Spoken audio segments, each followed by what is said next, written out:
लिखा है जब यीशु मसीह नाव पर गया तो यीशु मसीह के चेले भी यीशु मसीह के साथ हो लिए। अब ध्यान से सुनना इस बात को, जहां पर यीशु मसीह जाया करते थे तो यीशु मसीह के चेले भी यीशु के साथ जाया करते थे। ये यीशु मसीह के प्रति उनके अंदर एक आज्ञाकारिता और एक प्रेम भावना उन्होंने अपने जीवन काल में यीशु मसीह के द्वारा बहुत बड़े चिन्ह चमत्कार देखे। उन्होंने क्या देखे थे अपने जीवन में? यीशु मसीह के द्वारा बहुत बड़े चिन्ह चमत्कार देखे। अंधे ठीक हो गए, लंगड़े ठीक हो गए, दुष्ट आत्माएं निकल गई, भूत प्रेत निकल गए। यीशु ने बहुत लोगों को चंगाई दी। उन सब ने अपनी आंखों से यीशु मसीह जब चंगाई करता था तो लोग देखते थे। यीशु मसीह के चेले भी साथ में देखते थे। यीशु मसीह के साथ साथ चलते फिरते उठते बैठते उन्होंने अपना जीवन प्रभु को दिया। बाइबल ऐसा कहती है कि वो परमेश्वर के साथ वो उस कुश्ती में बैठकर चल पड़े। हाँ जी, यस। और देखो झील में एक बड़ा तूफान उठा कि नाव लहरों से ढकने लगी। और बाइबल कहती है कि जब यीशु मसीह नाव पर, उसके चेले भी नाव पर थे, जब थोड़ा सा आगे गए तो उसी झील में एक बहुत बड़ा तूफान आया। आंधी, तूफान, लहरें उनकी किश्ती को क्या करने लगी? दबोने लगी। आंधी तूफान यीशु मसीह की किश्ती को क्या करने लगी? दबोने लगी। और यीशु मसीह क्या कर रहा था उस किश्ती में? यीशु मसीह बड़े आराम से सो रहा था, बेपरवाह, बेफिक्र। जबकि यीशु मसीह को सब बातों का पता था, लेकिन फिर भी यीशु मसीह क्या कर रहा था? वो आराम से सो रहा था। जब चेलों ने देखा कि आंधी और तूफान हमारी किश्ती को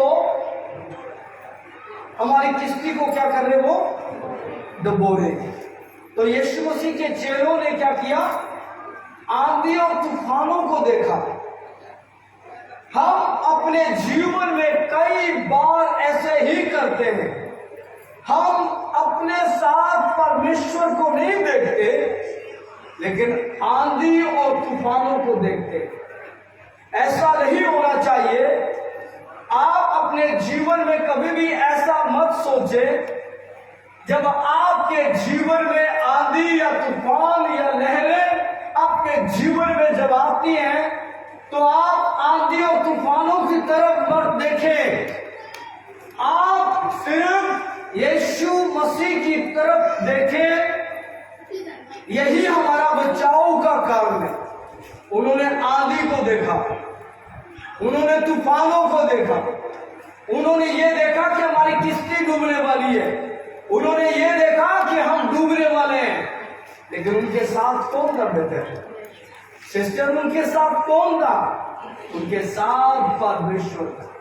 और प्रभु किश्ती में बड़े आराम से सो रहा। और चेले आकर कह रहे, प्रभु उठिए, हम यहां पर तो मरने चले, हम डूब रहे। आंधी तूफानों ने हमारी किश्ती को घेर लिया और हम मरने चल रहे, हम डूब रहे।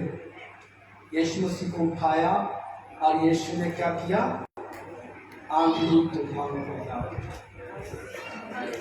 यीशु मसीह की आवाज को आंधी तूफानों ने भी मान लिया। जो तूफान उनको डुबोने आ रहे थे, जो आंधियां उनको डुबोने आ रही थी, जब यीशु मसीह ने कहा कि ठहर जाओ, आंधी ने भी परमेश्वर की आवाज को सुना है, तूफानों ने भी परमेश्वर की आवाज को सुना है।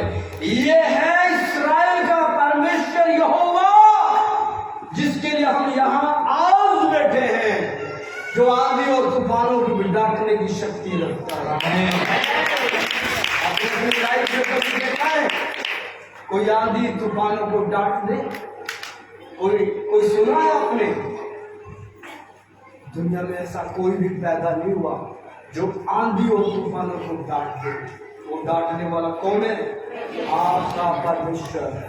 माय सिस्टर, माय ब्रदर, वो आंधी और तूफानों को डांटने वाला परमेश्वर है। इसलिए उसकी आराधना, उसकी महिमा, उसकी बढ़ाई हम बड़े सोच समझकर परमेश्वर को अपने जीवन में आदर दें।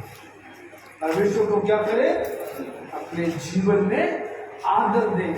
भूल जाइए आप आपके विरुद्ध में खड़ने वाला कौन है। गरीबी भूल जाइए, बीमारी भूल जाइए, तकलीफें भूल जाइए, परेशानियां भूल जाइए।